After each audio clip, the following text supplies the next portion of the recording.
Wendy. Oh, good. Wendy's already here. Good evening, everybody. This is our Tea for Two chats with Broadway Arts Community, and we are getting Wendy Rosoff. Yeah, here we go. Let's see how we do. I think it's going to be amazing, and I think we're going to see it in 4, 3, 2, 1. Ah! See, it worked. It worked. And it was your first time, and you're like, we'll figure it out. And we did. I sure did. I told you can't hide from me. I can't. You guys, welcome. This is Wendy Rosoff, and we are so happy we're doing tea. I thought it was clever to call them Tea for Two chats, like tea for two, and then grab a cup of tea. You have somebody there saying Rosa. Brian. Who's that? Hi. Oh, it's Sarah Bryans. Hi. We just had the most amazing Zoom reunion of 42nd Street, the Broadway revival. It was just, I actually didn't get to go on it, but I watched it, Sarah. I watched the Dropbox that you sent. Oh, my heart. Oh, wow. Anyway. Because we'll get into that, but when was that? Yeah, sure. It opened in 2011. Oh, wow. Yeah. So you guys, Wendy is on our faculty, which is amazing, and comes and teaches for us in the summers, and who knows how wherever this company grows, where that will lead. But I find you a Jackie of all trades because you do so many wonderful things. We go way back. We actually met, 98, 99? Late 90s. 98, and I was a Rockette, and guess what she played? Mrs. At 20-something. I mean, just, typecast. Hilarious. The best Mrs. Claus ever, actually. And that's how we met. We did not go to school together, but we both went to the same schools. We both went to AMBA in New York, and then we reunited back in LA. Many years later. Yeah. Yeah. I mean, we kind of crossed paths. I remember seeing you like backstage at the producers, right? Because I think I was still doing 42nd Street. Yeah. And I had Sparkalicious, my jewelry business, and I was in Adrian's dressing room doing a Sparkalicious sale. Yes, you were. I ran into you there. Like yeah. That's a whole other. No, I let Sparkalicious go. That's a whole other chapter. It's a chapter. All right, well, let's start from the beginning. It's a good one. Yeah, sure. Okay, so where are you from originally? I'm from New York City originally. Born. City proper, Upper West Side. I was born there, and then my parents moved to New Jersey at a certain point. They got divorced. One lived in New Jersey and one lived in New York, and so I kind of split my time. And I went to LaGuardia High School Performing Arts, but I'm so good. I did not know this. Yeah, and but I actually graduated from a small public school in New Jersey. I got mono at a certain point and had to be pulled out of school, and I left. I had missed so much school that I had just fallen too far behind, so I had to. Which was, you know what? In retrospect, I was devastated by it, but in retrospect, it was actually a good thing because I was I was a professional performing kid. I was precocious. I was also a club kid. I was the devil. I was essentially the devil. And you were a rebel.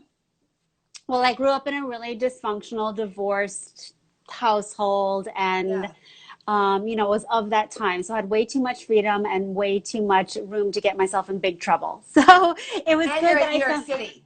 Yeah, exactly. So it was good that I found myself in like a small suburban environment to kind of finish out my high school career. And then I graduated at 17 and I moved right back to New York in my own place.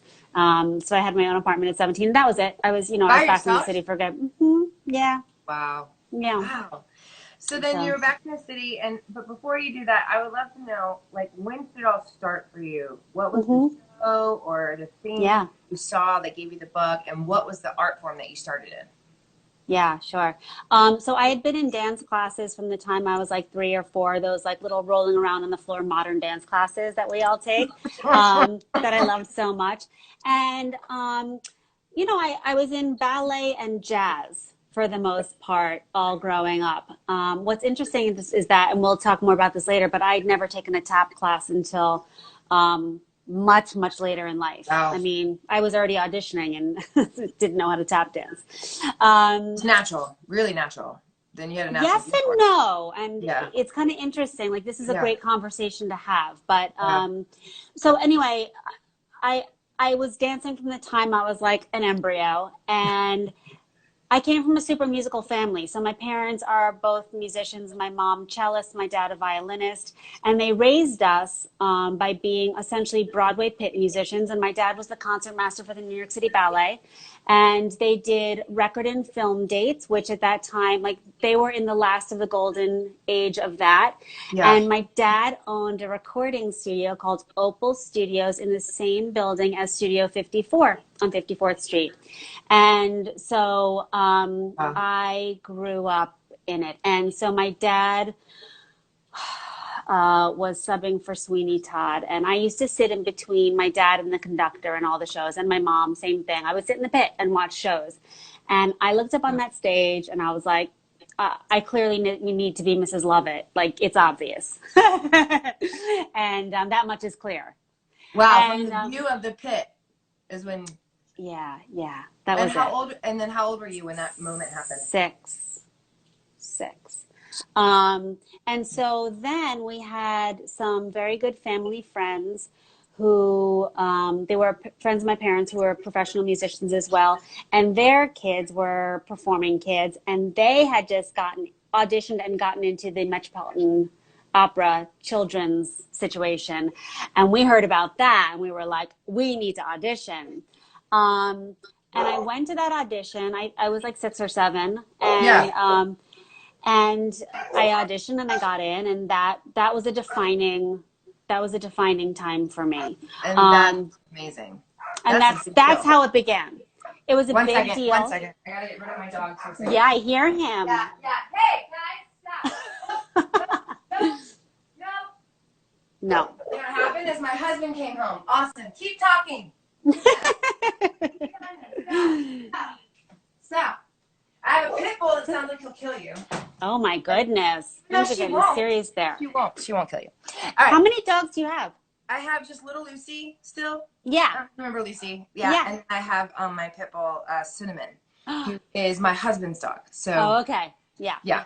I mean, Good it's my dog now. situation. But whatever. Yeah, of course. Okay, Sure. so the Metropolitan, that was the life, that was a game changer for you. That was the game changer. I was the youngest member of the squad, and that was amazing. I got trained to sing in Italian, German, French. Did all sorts of That's really. why you say that you can sing in many different languages in your Oh school. yeah, that's why. And I learned phonetically. So that was really interesting. Right. There was a chorus mistress. She was old school. I mean, it was great. And at that time, there was a Metropolitan Opera Company and the City Center Opera Company, which eventually went under at a certain point. But while I was there, the two were going at the same time. So it was kind of double the amount of work. Yeah. Plus, there were national tours. So the Metropolitan Opera Company would tour around the nation. So I had the opportunity to go on national tours with them as well. So Does that still exist now? I don't think so. I don't think so. Yeah, the format has changed quite a bit. And you were touring as a kid or in high school? No. Oh, young. No, this Young. was way before high school. Yeah. Back So to- like, so I think I was there kid. for like 5 seasons total. Oh, wow. Okay. And you know, there were operas that were done every single year. So once you learned the repertoire, you knew, okay, this year I'm going to do Cav Pag, I'm going to do Hansel and Gretel, I'll do A Mall in the Night Visitors, and then every once in a while there was like a very exciting. So you're doing operas, not musical theater. Oh, only opera. Yeah, this is only opera. And then every once in a while there would be like world premieres that came in. Like one of the highlights of my career, really, and I remember it so vividly, was there was a world premiere of The Cunning Little Vixen, which is a Janacek opera, and it was done in English, and Maurice Sendak of Where the Wild Things Are designed my costume and the entire set. And so he drew me in the costume. I still have that rendering. And I had a fitting with him, Maurice Sendak. Ah! Yeah. You know, Super it's cool. it's cool, and it's also one of those things like when you start at that level, it's kind of hard to keep that train going, you Right. know? And especially when it goes like this, like our careers Oh, do. yeah, And then totally. like you're up in here and you're like, so that means that's where I'm gonna be, right? I'm just gonna keep Right. going up So here there. we are. Yeah. Here we are. I've arrived. I keep hearing this from students. Students keep saying, when I get to New York, you know, I'll just feel like I have arrived. Like, well, Yeah. yes, and Yes, and. yes, and there's always Hmm. more. For sure. So when okay, my question to you, so when you're in New York and you're there, did you feel after all this time that you had as a child actor, and after you went to school in New York, did you feel prepared? No, No. not even a little bit. Yeah.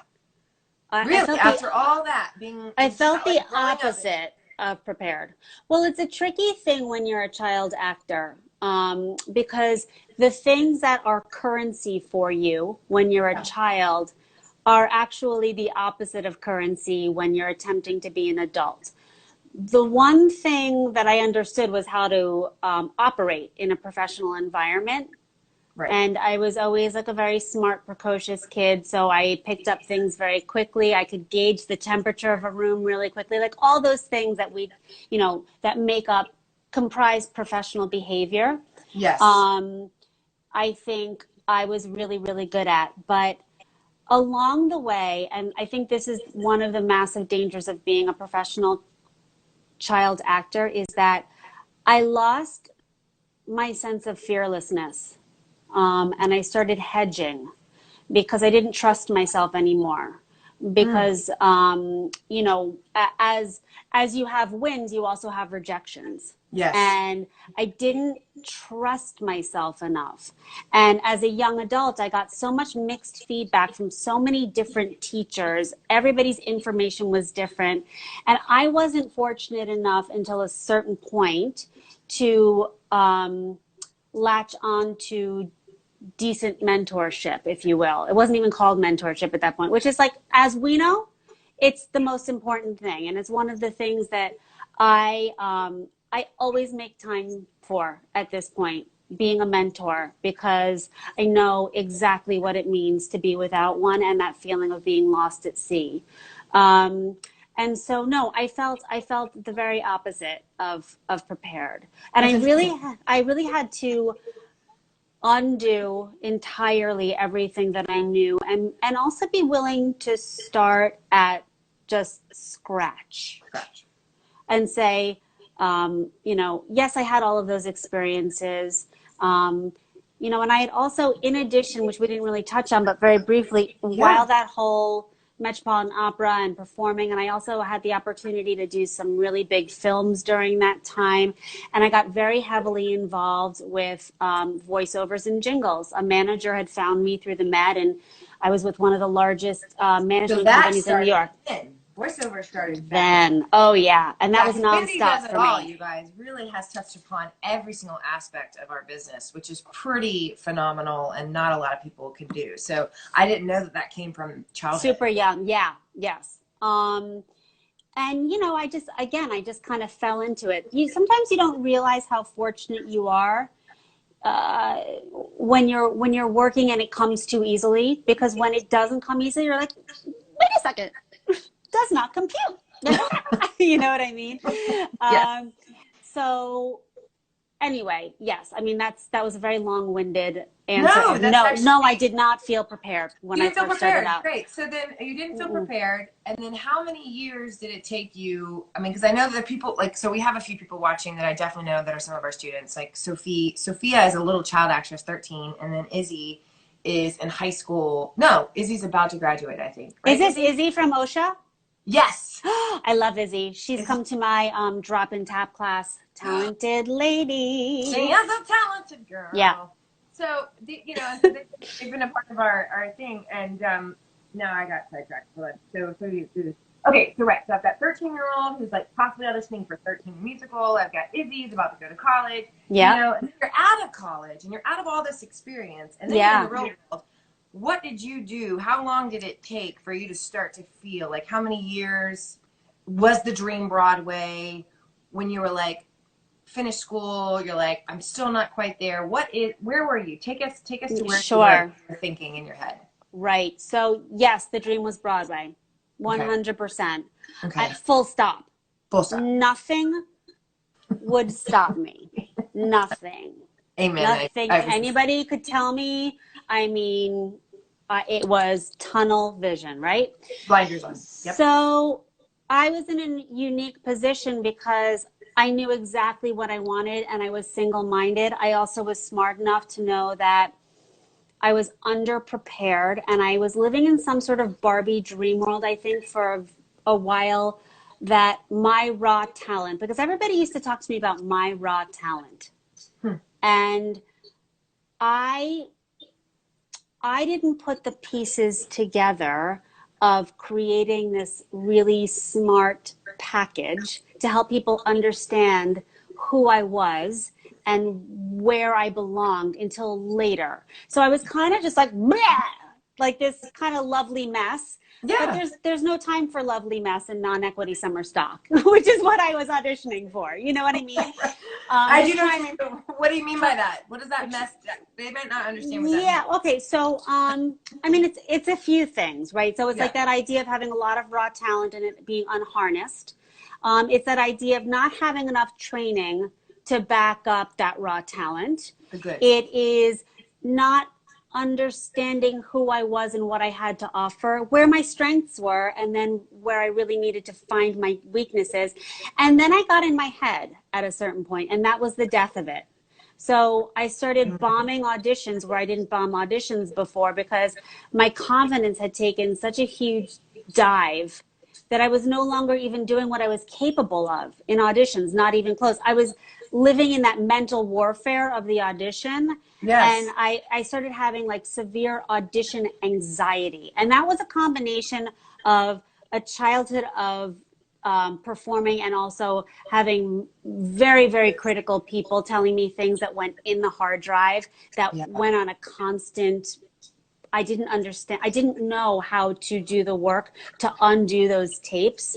So what age is this when you're going through all this and you're like, I have audition anxiety? Because we've got Lauren Turner saying, hi, Lauren, saying, yes, me. Yes, me. Yeah, girl, I hear you. It was my early 20s, my very, very early 20s. And here's the thing is that through all of that, I actually worked, but it was torture for me to get the job. Those auditions were torture for me. In fact, they were so hard for me that I would get through them, but I would almost make myself sick. Like there were times where after a series of callbacks for something, I would feel flu-ish symptoms. I was so, my adrenals were so messed up. And that is just basically from your past. Yeah, it's all past. And I mean, it's really interesting. This is, you know, maybe another conversation entirely, but I had to do a lot of work and digging to figure out what the deep history of that anxiousness was. Yeah. And to be completely frank, I mean, I've had an awful lot of success even while muddling through. Yeah. It wasn't until a few years ago that I got to the kernel of the thing that changed everything for me, which is unbelievable. Which is I mean, it's like a lifelong, you know, thing for me. Right. But it's a lifelong, I think, for any of us. To be honest. think so. But everybody's got a different, you know. But for me, I felt like I was never quite living up to my potential. Because what I was doing in auditions was being hampered by what my adrenals were doing to my physical self. Yeah, I mean, that's real. I mean, whatever. So I wasn't, my mind was racing in a way that wasn't helpful in my dance callbacks. My breath wasn't allowing me to take my deep breath. So my voice was giving out on me in ways that it would never give out. You know, all of those symptoms of, you know, dry mouth, every symptom you can imagine, even when it wasn't appropriate to be having those kind of responses. I was triggered by certain things, not all the time. So what changed? When did a bunch of things changed. It was working with different people to kind of get to the root of the thing for me. And once I really got to that, and I also I had to do a lot of reading. Listen, I came from a very, very, very traumatic childhood scenario, and I figured out that I actually had something that's called CPTSD, which is complex PTSD. And what that does is it triggers your adrenals younger than we're meant to. And so when your hormones are not ready to accept your adrenals triggering, it sets off a lifetime of overactive adrenal action. So it's an actual Hey, physiological thing that was happening to me that I had to unwind. and how did that go? I mean, was that a while? Was that a It big was a deal? while, and it's been life changing. Great. Yeah. So then we all, I think, and I can say this for, I've had things happen in the last, later in my life that were like pretty crazy. I think as artists, we are all here and we are brought to the art because we are we can relate to storytelling and to what it brings and what it does to us. We're also very empathic and we're also very compassionate people and passionate. But with that comes very sensitive Yeah. beings. Yeah. So it's okay, guys, if things are going on with you here and there. And then also to look at it and not be afraid of looking at it, which is what you did, which you faced it. Yeah. You faced it head on and saw and helped it helped you in the end by Oh, knowing yeah. about it. Yeah. Yeah. I mean, it was something for me that had plagued me my entire career, and I didn't understand how much until it no longer did. Um, Wow. But I also think, listen, there are two for me, and again, this is different for everybody, as we all know, but for me, there are two things that have helped me find the success that I have found to date. And neither one of those would I credit to talent. The first is being a forever curious person.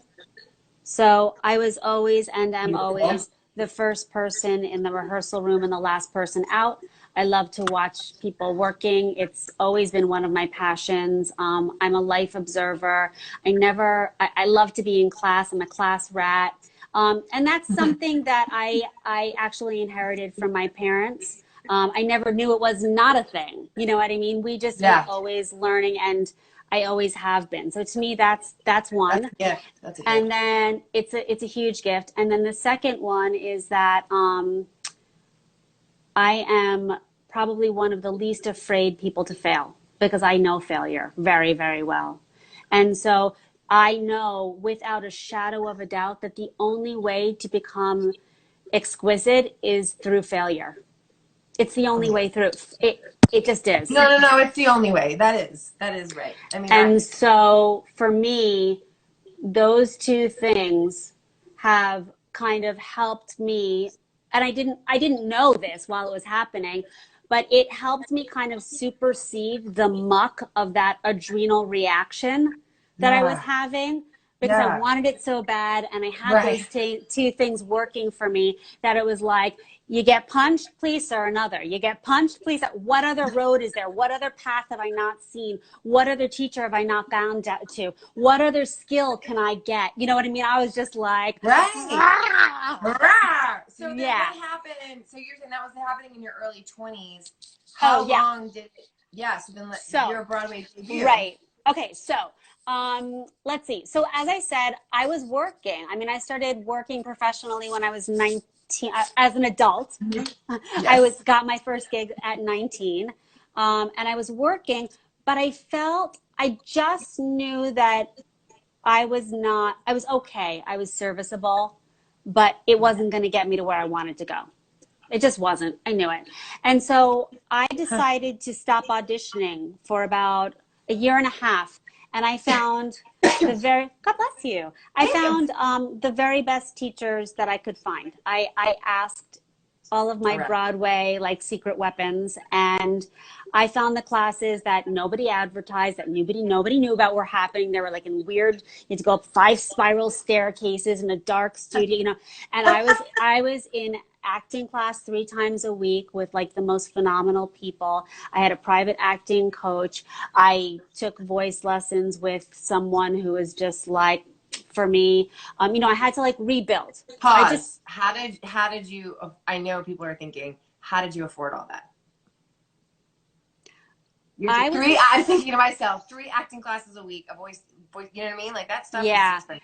it's really expensive. So there were a few different ways.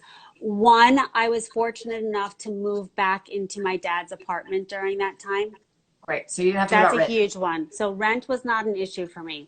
Great. Two, I was on scholarship at STEP, so I was also taking dance classes every day. Perfect. And three, I was a server and I worked at a really great restaurant. You guys, if you're going to wait tables, please do not wait tables at the Olive Garden or somewhere where there's like, you're going to walk away with like $80 at the end of the night. If you are going to spend your time waiting tables or bartending, which is eventually what I wound up doing, find yourself that zhuzhy joint where you're going to walk away with a few $100 a night at least and make that bank so that you can study with the right people. You cannot shortchange your way through good training. Excellent training is an investment. And it's probably the most powerful investment you can make in yourself. I still study. Yeah. I know. It, That's it what I'm is saying. It's it fun is the thinking about it. number one investment. It is the number one. I completely agree. So so you did all that. You did the work. You found the thing. You made it happen. You had a job, and you finally got the Broadway journey. Okay, so let me tell you a little bit about how that happened. Yeah. I'm gonna backtrack it a little bit because Backtrack, so I was please. backtrack. So I'm gonna so Hey, I took that. Jalen. Love you too. Jalen from Oh, Canada. Shaylin, We both hi. taught you. So cute. So all right, I I was taking all these classes Yeah. and I went with one of my bestie friends to an audition. All right, so I was not a very good, I didn't really tap dance. I mean, I never tap danced. I I did go to AMDA and I failed out of tap at AMDA, Chrissy Whitehead. I got failed out. I got failed out of tap.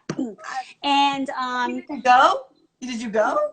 I tried and Yeah. then I couldn't do anything and I got horribly disheartened because when I was there was only one level of classes. Oh, wow. So you were sectioned off into your level of like your musical theater class, which was Yeah. basically, it was not based on dance training at all at that time. I mean, the school was very, very small then. It's a different. Yeah. So anyway, we were, there was one dance class, there was one ballet class, one tap class, one jazz class, and it was a That's mixed still the same, but population. it's all the same. That's still the same, but it's just not. Well, no, there's like levels 1 through 5 of dance. Yes. Right? But So yeah. Yeah. So at any rate, yeah. so when I was auditioning, just backtracking a little bit, I kept on finding that I was getting called back for all these like really cute 1930s, and I couldn't make it through a tap class. I mean, I was like, scumping around. So I was just kind of like ignoring them. And then I went with a friend on a whim to keep her company because she needed like a confidence booster to 42nd Street European Tour audition. And I went in so it was like being held at Radio City and I I got cut. And but I was on STEP. I was on scholarship at STEP. So I walked in to a tap class. It was the very, very beginning tap class with Charlie Goddard. And I took class like maybe 3 or 4 times with him. And he started talking to me. And then he gave me a pair of his little tap shoes. And he was like, "You're a natural tapper." And I was like, "Ha, ha, ha, ha, ha, ha." And he was like, "No, you're a natural tapper." And he said, "Listen, I'll make you a deal." He said, I will give you all of the attention you need. I will give you all of the classes you want. I will spend extra time with you. In exchange, at this point, he was the head of TAP at NYU downtown. And so he said, "You'll come downtown and be my assistant." And so that's what I literally got good really fast and started assisting him. And then I went back to 42nd Street and I got it, that European tour.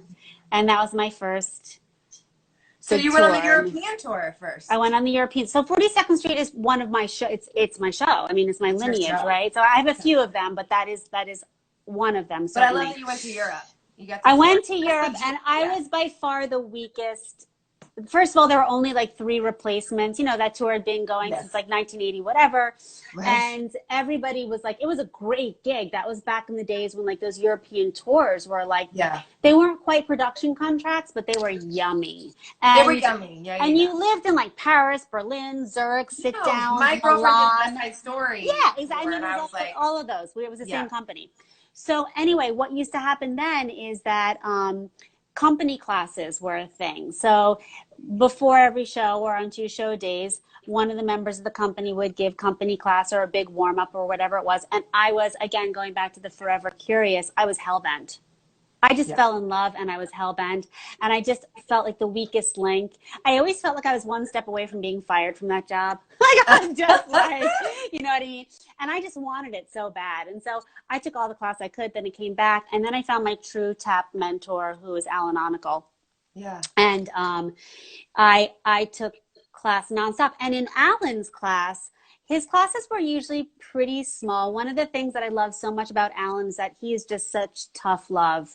And he'd be like, no, Wendy, no again. And how about no? and everything was one at a time. And so I got really used to, being in that mindset. And in Alan's class, one of the things that was super common was that there was this man, this gentleman that would always take class wearing khakis and these awesome tap shoes, and he would always hang out in back and not talk to him.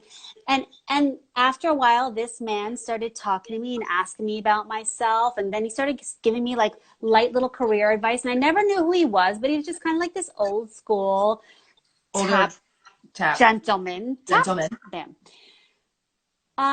Fast forward to, Goodspeed was doing a show at some point. I can't remember I think it was called Lucky in the Rain. I can't remember. At any rate, I went to the call, and that gentleman was running the call, and it was Randy Skinner, who became instrumental for me, obviously.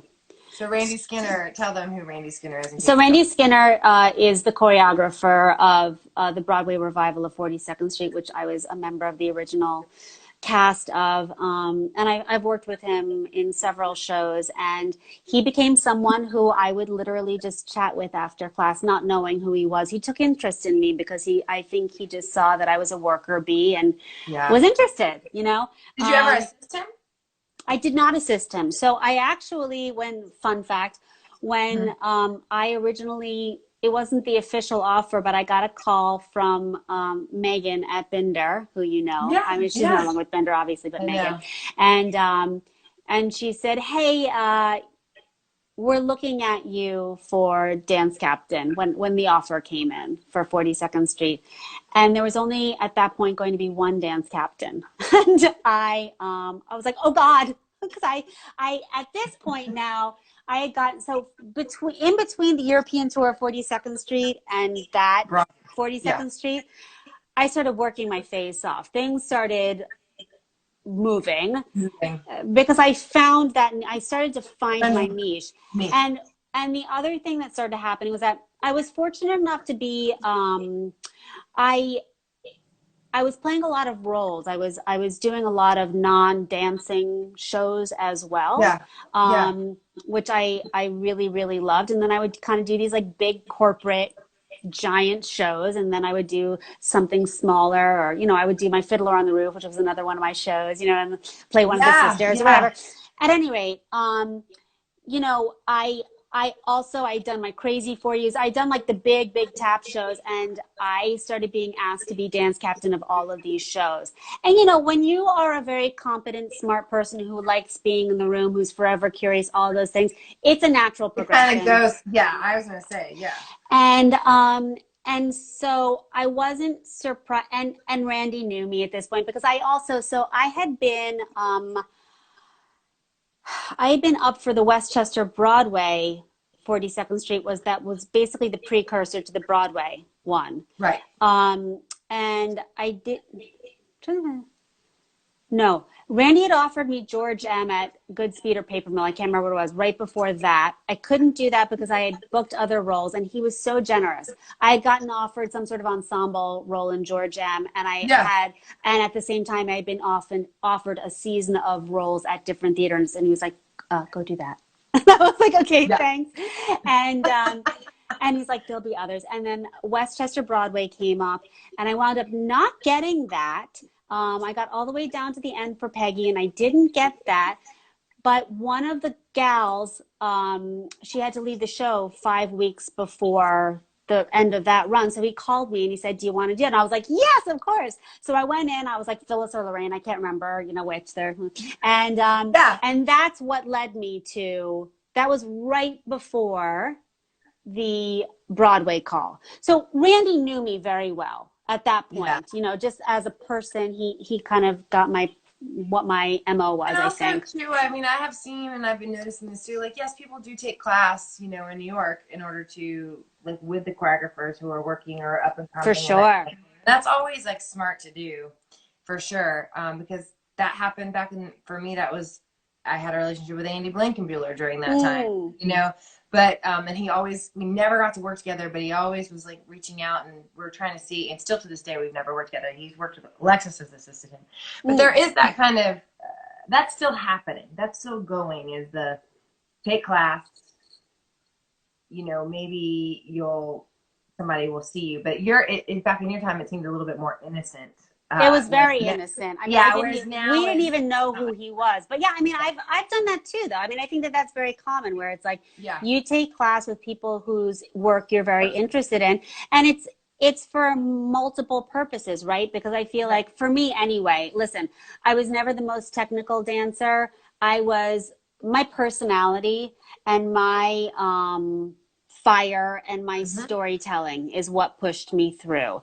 And then Yeah, the fact, to be totally frank, the fact that I was so multifaceted was of right. such service to me. I mean, really, And it being was. multifaceted, and it is, and being multifaceted means you can do so many things, which means, oh my God, you're so viable. It's Oh like yeah, in it's musical theater, absolutely. But listen, there were gorgeous women that were dancing circles around me all over the place, and that was something that was just part of my story, and that's right, totally fine. So for me, it was very important when I was interested in a show or a choreographer. It was vital that I took class with them so that I could understand their style. Because yeah, unless there are a few choreographers whose work fits beautifully in my body, and then there are a lot that don't, and I have to be right. in class with them. I have to take the time to study it by myself in order to be uh, viable at the audition. It's funny that you just say that because there's a private like class that Andy's doing, and I haven't taken his class in so long, and his style has changed so much. Like Mm, even from mm, like Hamilton, and it feels really weird in my body. Like yeah, I'm like, oh, I need to do this way more. yeah, I yeah, need to do this way right, more in order to feel better, right? Because yeah. practice makes progress. So you get your Broadway dream, Sure. and that's really Uh, exciting. How long did you do it for? Uh, I I think I did it for 3 years and then I left and then I came back because somebody got injured. So it's really nice because I did the show for a giant chunk of time. I Yeah, you did. left and then I was able to close the show, which was so fun. Oh, super neat. Yeah, but my first Broadway production contract was Christmas Carol. It wasn't 42nd Street. It was Christmas Oh, is Carol that the with one with Susan Susan Stroman? Stroman. Yeah, and I was a replacement in that show. I was one of two girls that came in that year. Yeah, Okay, yeah, cool. And that was yeah. at Madison Square Garden, right? Correct. Very good. Okay, so then when Broadway, so New York is happening, and you've had a great career. Like you also do White Christmas. I mean, like you've Yeah. been working like nonstop in New York. What made you, just because of time's sake, what made you go to LA? Right. So I was in 42nd Street and I was working with my acting coach. I was very restless. I was Hmm. very restless. And I also felt like, as I said, I had done a lot of regional roles. Yeah, yeah. I couldn't break through in New York into roles. I was You very mean on much that Broadway? on Broadway, yeah. Yeah. I was very much that like quirky, chorus girl who could understudy the leads, and she can also sing high C's. Like, what else can we do with her? Like, watch the monkey twirl. You know, I mean, it was like, and I, And you know, that wasn't enough for you. You're like, no, no, I did it that's to fine. myself because I wanted to be there so badly that I did that. Right. But I felt it wasn't enough. It wasn't Right. enough. And Okay. my acting coach for about a year had been like, Wendy, please leave. Like, he was just like, you gotta leave. You Yeah. gotta leave. And he Um, wanted you to leave the musical theater world and do more acting. He wanted you to go to LA. Yeah, no, so I mean, LA had come up, but the real reason I went to LA, like it all kind of came together, was that Yeah. my boyfriend at the time, who then became my husband, who is now my ex-husband, he had moved from LA to New York so that we could be together. I actually met him when we were doing Radio City Christmas Spectacular in LA. Oh, so you Yeah, just did that job as a random job. You weren't, that wasn't, I was wondering if LA, that time in LA made you want to stay in LA, but that's how no, you met. You were just doing a gig. I was doing a Like we gig, all were, just doing a gig. just a gig. Yeah. Yeah. Okay. Um, and so when all of these things were kind of like I was wrestling around with them, and I was on vacation from 42nd Street, and we were in Honduras, scuba diving vacation, and I was just sitting there in the sun with my beer and post dive bliss, and I was like, I think I'm ready to like walk away from this. I think I've done it, and I think that this is because of the myriad of challenges that I had. I was like, I think that this is as far as I'm going to get right now. And how old And were you? I, 31. So you were doing 42nd Street around 26, 27? Uh-huh. Great. Yeah. That's what I did. Yeah. That's good. Okay. Yeah. So you were like, okay, I think I'm done. So you moved what year? Oh God. So 2005 Yeah. ish. 'Cause I mean, did I meet you then? Did you start right away teaching at No, Amazon? no, not at all. No. Okay. No, I saw you in 2007 then. So yeah, and I went back. Like I went back because when I first got to LA, it was a very bumpy start. I didn't understand it, the culture, the industry. I was like, yeah. And Everybody feels that way. yeah, and you know,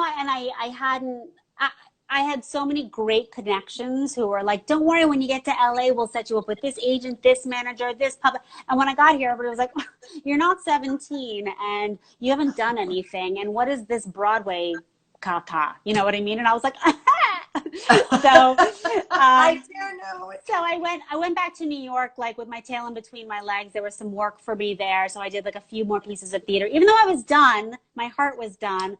I needed to work. I needed my Of insurance. course. I mean, you know, so I did that. And then, long story short, I came back at a certain point and I was like, if I'm going to be here, I have to be here. And I decided to start from scratch. And that's what happened. And so that's when I started writing my own one-woman show. And I was looking for rehearsal space. And I heard that AMDA had this LA campus. And this was very late 2007, early 2008. Yeah. And I was talking to the receptionist and she couldn't catch my last name. So I had to say Rosoff 3 or 4 times. And Barry Finkel came running around the corner. And he's like, what are you doing here?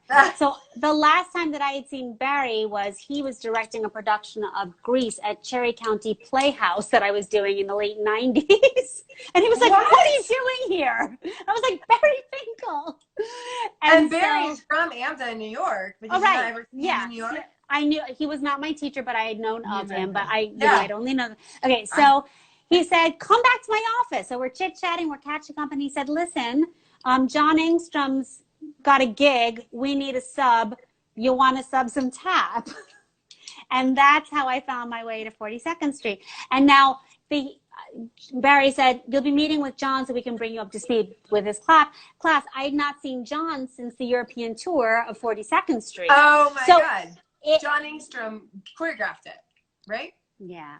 Oh my God. See, you guys, it's just crazy. This is the story of the business, right? So it's right. just like those long-term tendrils of relationships that you have no idea No idea. what they're going. I mean, who could have seen when you were 17? How old were you when you were a Rockette? And I was 18. Mrs. Claus.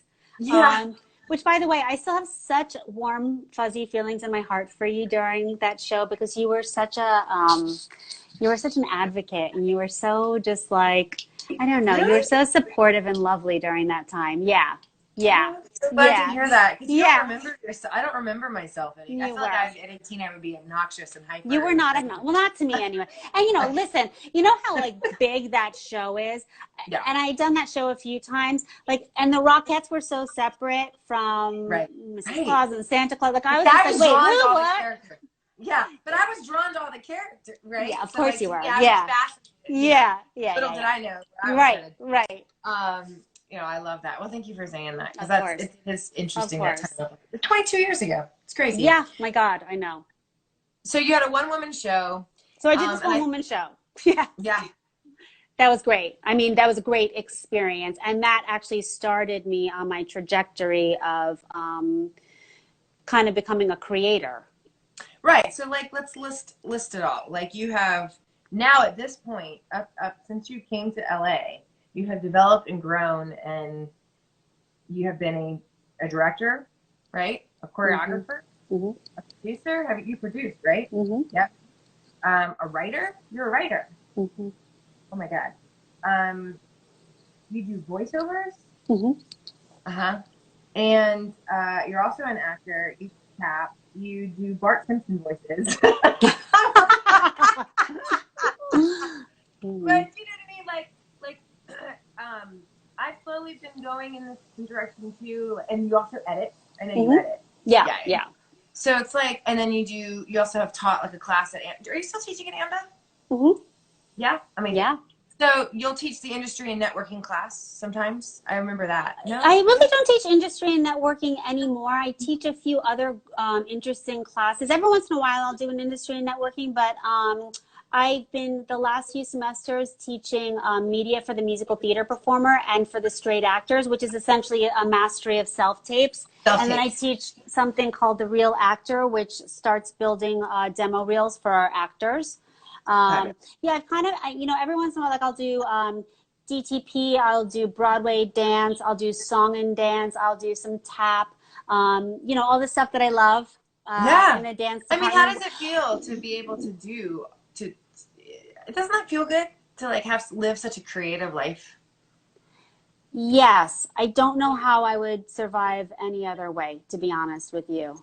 Yeah, I feel Yes, the same I way. think this is the thing that was happening to me in New York that I didn't understand at the time. Now, in retrospect, when I look back at like all of the angst that I was feeling, Yeah. it's because the percentage of my creativity that I was using because I said so was so small that it was causing me angst and I didn't understand what that angst was. But Right. like going all the way back to the beginning of our conversation, because I was like, it's Broadway or bust. I had to narrow myself because I needed that focus to get to where I was going. For me, Right. other people are like, easy come, easy go.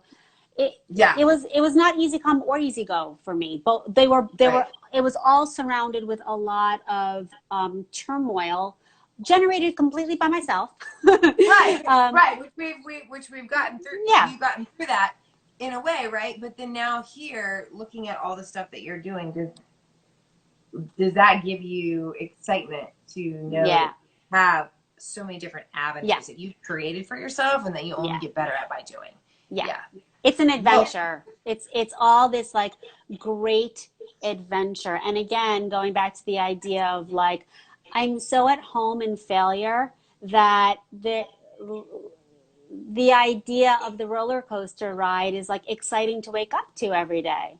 And right. I've had so many things. I know you have too. We've talked a little bit about this, but I've had some really, really big quote unquote success that, like it looks glossy and shiny. I've come so close to things that would be life-changing success that hasn't Yep. happened, and that's okay. And I've also had these weird small experiences that have been more successful than anything than I could have possibly imagined.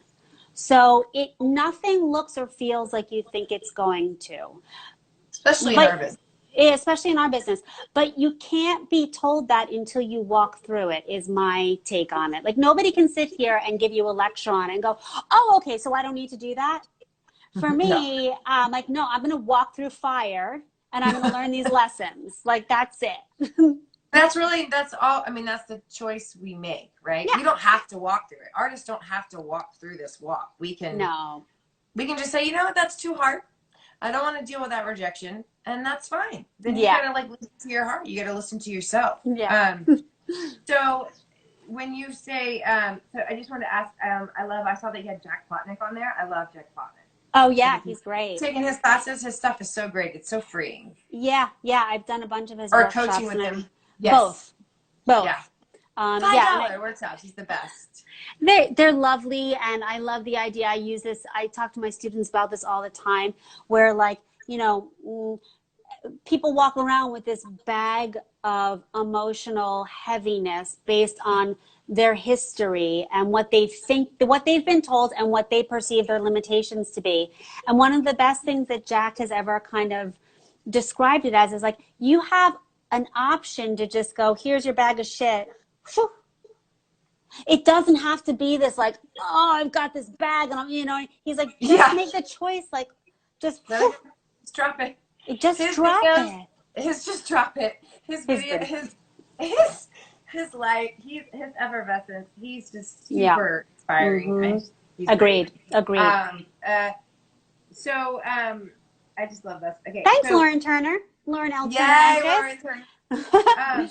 Give me a couple words. I'm just gonna pick a few of the television shows you've done. Couple words on, because I'm gonna run out, because I had all these questions. But a couple words on, they cut us off at an hour. They literally like stop. Oh, they do? Oh my goodness. Yes. Yeah. So, okay. So Shameless. Give me 2 words. What was that like working on that set? Barbie dream job. Why? Yeah. I got to spend the day, and we went into overtime with Bill Macy and Joanne Cusack. My scenes were with them and in between them all day. And talk about 2 forever curious theater nerds. I mean, they are kindred spirits. That should be a hat. You need to have a trucker hat, and you say forever curious theater nerd. Yeah, that's kind of my gig. Barbie dream job. It is your gig. I love it. Yeah. And it inspires me. Fresh off the boat. Fun.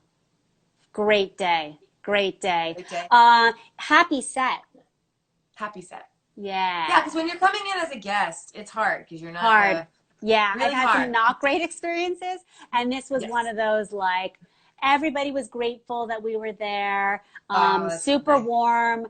Everybody was on their game, and it's also not on location, but they've got a studio, and so it was like shuffle to makeup, shuffle to set. Like, there was no big like, you know what I mean? Yeah. I think it's really sweet. What I found too is when you are working with people who are series regulars all the time, I would think. Because I never got to be a series regular, and Alexis did twice. Yeah, but amazing.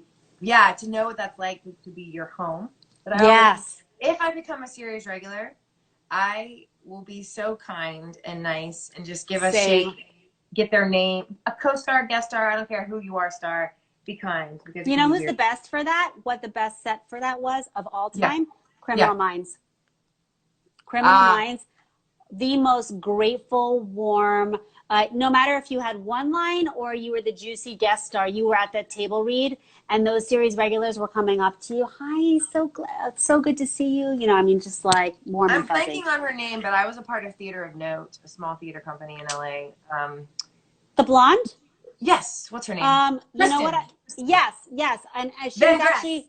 Yeah, she was at Edinburgh this summer. We were doing shows at Edinburgh at the same times, and I went to go see her show. She in a little shipping container, okay? She was doing her show in a shipping container because that's where people do shows in Edinburgh with like 40 people per show, just because she's a writer too. She's a theater person. She's a total forever curious theater nerd. Forever curious theater nerd. That's hashtag. Yeah.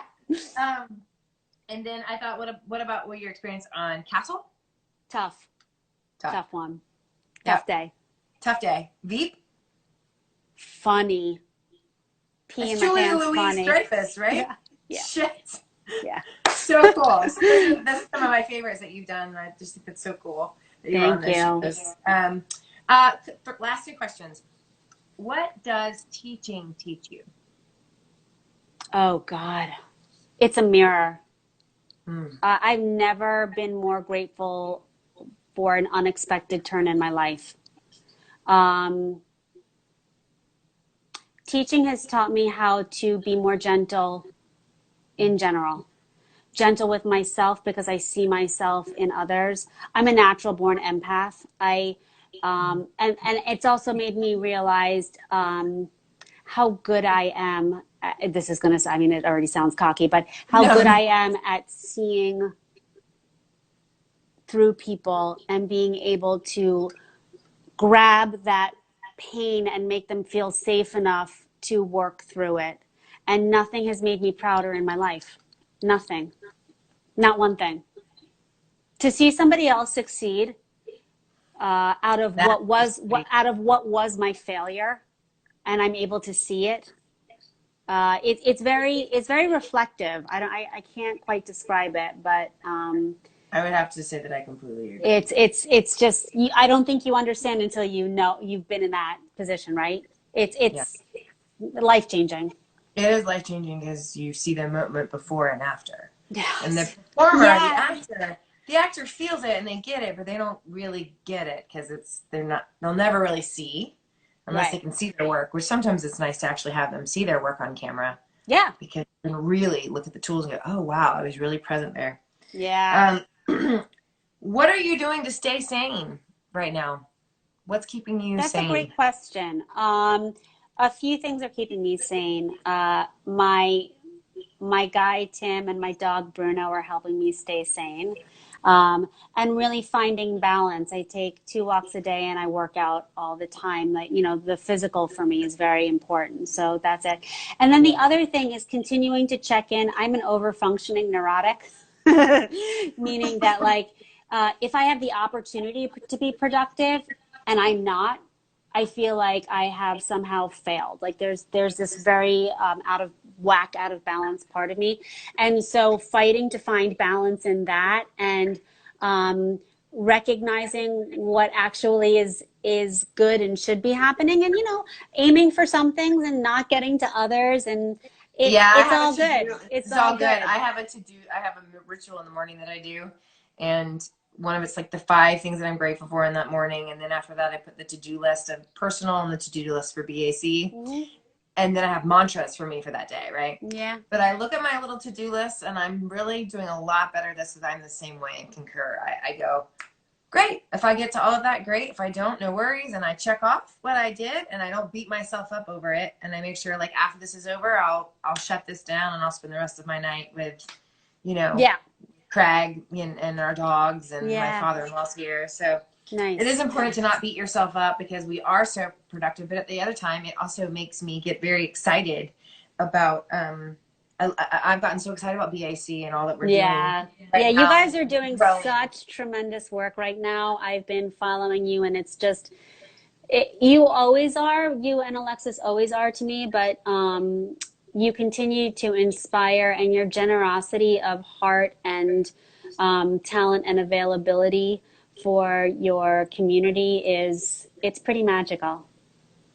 Well, I mean, we thank you because, but we can't do it without the people that we also lean on Mm, and bring in. Do you know what I mm. mean? And I appreciate. He's always like, yes, so thankful, so Yeah. grateful. Yeah. But I just we can't do it without each other, and Yeah. that's the main thing that I have found from this Yeah. business. All right, last thing. Yeah. What advice to give anyone wanting to live in LA? Anything, or just a couple words? Sure. Um, be prepared to be intrinsically motivated. I think LA is a very spread out community. It's not like New York where you know you are constantly running into your community. You have to Yeah. find your community. Yep. So I think that you really need to check in with yourself and check that you're ready to be intrinsically motivated and to find and create your own communities. Yeah, and if you guys keep researching, do your research, look up wendyrosoff.com. just because it's important that you, like, those of you that have heard this, that you guys really, like, check in and see who am I listening to and what was their journey and how does that compare to me. And thank you so much for being with us. This was just a fun chat. Thank Thanks for being you. honest and lovely and just real, You're the Wendy. best. And then you're the best. Everybody, thank you. Thank you And so much, you guys. yes, thank you. And I will call you in like 2 seconds. Okay, bye. Bye.